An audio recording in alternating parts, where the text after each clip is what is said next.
You ask Tiger to solve. This deals with linear equations with one unknown. The final result is x equals 7. Let's solve it step by step. Group all x terms on the left side of the equation.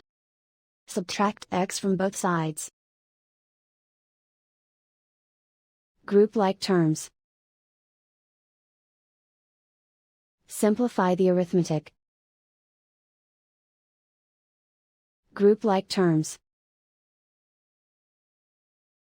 Simplify the arithmetic. Group all constants on the right side of the equation. Subtract 5 from both sides. Simplify the arithmetic.